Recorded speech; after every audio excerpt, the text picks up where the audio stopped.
Hello everyone, welcome to the Solo Gaming Spotlight. These are my top 10 deck building games for solo play. Starting off my list at 10 is a game where you'll lead an elite team of operatives on high stakes missions to save the world from a ruthless enemy. Whether it's sabotaging enemy bases, thwarting sinister plots, or going head to head with Cobra's deadliest agents. Every choice, every card, and every mission counts. You'll recruit iconic characters, equip them with high-tech gear, and deploy vehicles like the Vamp or the Sky Striker to complete dangerous operations. But the enemy won't wait. They're always one step ahead, scheming, building their forces, and threatening global chaos. We shall seize control of the world! It's tense, it's tactical, and it's packed with action at every turn. This is G.I. Joe, the deck building game. In this game, you'll be recruiting a cast of Joes, equipping them with high-tech gear, acquiring new vehicles, and launching daring missions to stop Cobra's sinister schemes. Every card you play, every mission you embark on, brings you one step closer to achieving victory. But I assure you this won't be easy. You'll have to deal with Cobra troopers. Battalions of them, led by iconic officers to the likes of Major Blood, Destro, the Baroness, and even the Cobra Commander himself. So deploy those specialized Joes for the mission at hand, factoring in the unexpected. This way the world remains safe while you're at the helm. Go, Joe! Next up on my list is a game where survival isn't guaranteed, and every decision could be your last. The zombie apocalypse has arrived and you are trying to save humanity, one mission at a time. You'll scavenge for supplies and fend off relentless hordes of the undead with just your wits and your deck. And managing it is the key to survival. Every card drawn brings either a glimmer of hope or a wave of impending doom. In this game, every choice feels like life or death, and every round inches you closer to the end, one way or another. This is After the Virus. After the Virus is a survival-style deck-building game, but it's not your run-of-the-mill deck builder where you snowball your way to victory with powerful cards. Here, your deck is both your greatest resource and your biggest threat. Every time you cycle through your deck, more zombies are at it, and drawing them means they've reached your location, and you'll have to deal with them or suffer the consequences. The game features a 16-mission campaign that takes you from the chaotic outbreak of the zombie virus to the desperate final stages of implementing a cure. Each scenario brings unique challenges, pushing you to adapt and alter your strategy to the mission at hand. While the artwork has received some criticism, I actually find it silly and playful, and this game deserves to be shuffled into the spotlight. Next up on my list is a game where every decision carries weight, and every card drawn could mean victory or defeat. You'll command squads of soldiers, scout dangerous terrain, and fight tooth and nail for every inch of ground in the heat of World War II. But this isn't just about tactics. It's about managing your deck, adapting to the chaos of war, and staying one step ahead of your enemy. With every move, you're not just playing cards, you're leading men into battle. This is Undaunted. This game blends deck building with tactical warfare. Every card in your deck represents soldiers under your command. Scouts to reveal the fog of war, riflemen to seize objectives, and machine gunners to hold key positions. But here's the twist. Every time one of your units takes a hit, that card's removed from your deck entirely. Fewer cards means fewer options, and every loss feels devastating. The solo experience introduced in the Reinforcements expansion brings a smart AI opponent that feels relentless. Each scenario tells a story, each turn presents critical choices, and every battle feels personal. Whether you're storming an enemy-held farmhouse or holding a bridge against impossible odds, Undaunted Normandy puts you in charge of the battle, demanding courage, strategy, and a sense of unwavering resolve. Victory isn't guaranteed, and every decision feels like a calculated risk. Next up on my list is a game where the fate of the galaxy hangs in the balance. Will you lead the noble rebellion, fighting against impossible odds for peace and freedom? Or command the Galactic Empire, crushing all who dare resist? In this deck-building showdown, you'll recruit iconic ships and troops, X-Wings, TIE Fighters, even Darth Vader himself, while striking at enemy bases and choosing your targets carefully. Do you destroy that TIE Fighter ready to strike next round? Or take out Boba Fett before he joins the Empire's cause? While designated for 2 players, Robert from Azure Death's Leader solo variant, which I've linked below, go show him some love, offers an engaging solo experience that brings the galactic conflict to your tabletop. Visors tilted to you, sir. It's fast, it's intense, and it distills the Star Wars experience into every choice you make. This is Star Wars the deck building game. You start with a modest deck, limited resources, and a fragile base. Across the table, your enemy gathers strength, iconic ships, powerful troops, and relentless heroes or villains are just a few resources away from turning the tide against you. Who should you rally to your cause? Which threat demands your attention first? Every purchase, every attack, and every turn pulls you deeper into the conflict. But here's the catch. Victory doesn't come easy. You'll need to destroy 3 enemy bases while protecting your own. And with every card drawn, every decision made, Chewie and I'll take care of this. and every shot fired, you inch closer to deciding the fate of the galaxy. Whether you're fighting for freedom or ruling with an iron fist, this game delivers a thrilling galactic showdown every time it hits the table. Next up on my list is a game where blades clash, spells ignite, and heroes rise or fall in the ruins of Thandar. You'll build your deck, wield powerful abilities, gather gold, and strike down your foes in a relentless race for survival. Whether you're a cunning thief, a devout cleric, or a fiery wizard, every choice shapes your path to victory or defeat. This is Hero Realms. Hero Realms is a deck-building game set in a high fantasy world brimming with magic, steel, and danger. You'll start with the Hero Pack, each offering a unique deck tailored to your class: Thief, Fighter, Wizard, Cleric, or Ranger. Every class feels distinct with its own abilities and playstyle. Add even more flavor with the Ancestry Pack, letting you play as an Orc, Elf, Dwarf, Ogre, or Smallfolk. Each race brings exclusive cards, like the Dwarf's Hammer Strike, Hammer, and Pick, emphasizing strength and resilience. The Ruins of Thandar campaign expansion unlocks solo play, and the journey continues with the Lost Village campaign, expanding the narrative and the challenges you'll face. I enjoy the character progression and leveling up your deck between scenarios. It brings that old school RPG feel of steadily growing more powerful as you play, which is something I particularly enjoy about Hero Realms. The blending of fantasy and deck building is a combo I just can't resist. This next game on my list will require you to run an app to play solo, but I'll tell you what, this is the best implementation I've seen yet for a solo companion app.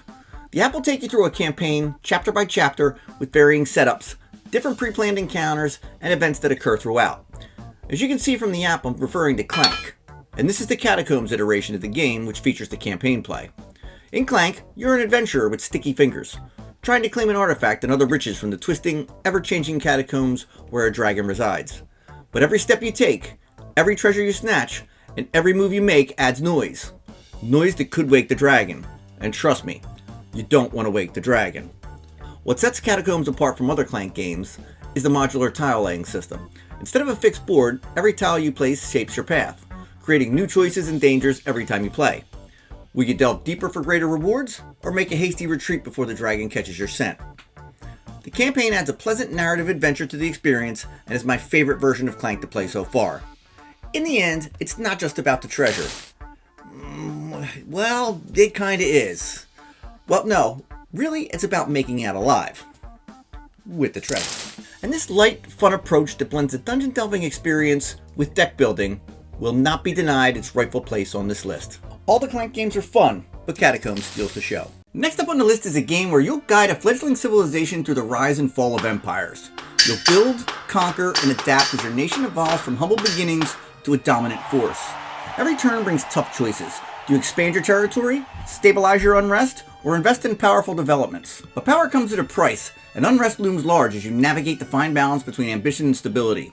With every card you play, every resource you spend, and every path you choose, you're not just managing a deck, you're building a legacy. This is Imperium Classics. At its core, Imperium Classics isn't just about building a deck, it's about building a civilization. The solo mode shines with AI factions that feel unique and challenging, each bringing historical locations, inventions, and influential people into play. Every card you add to your deck lays the foundation of your civilization's history. Do you grow your economy, expand militarily, or manage the ever-looming threat of unrest?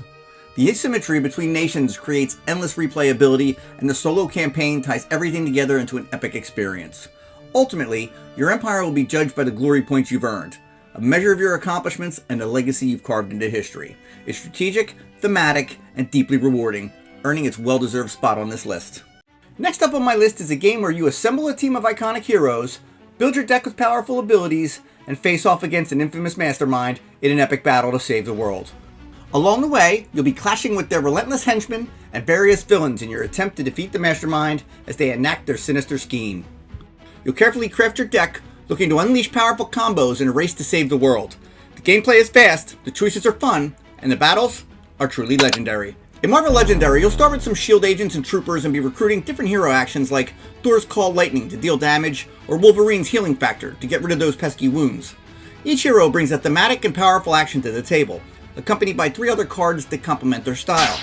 Every turn, you'll be carefully building your deck as best possible, balancing the need for more recruiting ability with the necessity of inflicting damage. Damage is key, but being able to recruit those stronger actions into your deck can be game-changing. This game is a race against time, and just like in the comics, victory isn't achieved in a single battle. You might strike the mastermind down in one turn, only for them to regroup and rise again. To win, you must defeat them 4 times, echoing the classic comic book arcs where heroes must push past failure until evil is overcome. And that's what keeps bringing me back to Marvel Legendary. After nearly 7 years of owning this game, it still sees table time. Every session feels cinematic and unique thanks to mixing and matching heroes versus the different masterminds employing different schemes to threaten the world. The core set alone provides heroic levels of replayability and unstoppable fun. For me, Marvel Legendary has more than earned its spot on this list. Next up on my list is a game where you'll gather your level 0 adventurers, prepare your gear, and descend into dangerous dungeons filled with monsters. You'll earn experience points and level up those adventurers when you come back and visit the guild. Every choice, every card you add to your deck, brings you closer to victory or disaster. But in this game, it's not just about building a deck, it's about building an adventure. This is Thunderstone Quest. At its heart, Thunderstone Quest is a deck-building dungeon crawler. You'll spend your turns in the village recruiting heroes, purchasing items, weapons, and armor, healing wounds, or possibly stocking up on supply tokens that can be used as needed in the dungeon, like rations, potions, or a lantern that will allow you to delve deeper down into the dungeon to face off against powerful monsters. In solo mode, the game changes up a bit. You'll need the Barricades mode expansion to play solo, and in this mode, the monsters will come out of the dungeon at the direction of a guardian and attack the village. If they destroy 5 locations in the village, you lose. If you head down into the dungeon and defeat the guardian, you win. It's an epic, challenging experience, and every playthrough feels like an adventure worth remembering. It is very fun, and deserves its place on this list. At the top of my list is a game I love for more than just its deck building. But make no mistake, when it comes to building my deck, I'm always scanning the cards that are available, plotting the perfect addition. Yet, it's not always possible. Sometimes the cards in your hand won't be enough to get you there, and other strategies must come into play. You'll need to make full use of the mana at your disposal to maximize your abilities, and every decision carries weight. This game is always epic, and every card added to your deck increases the power of your Mage Knight. Mage Knight isn't a traditional deck builder where you buy cards from a centralized market. Instead, your Mage Knight must level up or travel to specific locations on the map. More often than not, formidable foes stand in your way, and victory is the price you'll pay to earn that advanced action, artifact, or powerful spell to your deck. Deck building here is a slower, more deliberate process, but it's an integral part of your path to victory. There are few moments in solo gaming that match the thrill of a Mage Knight victory.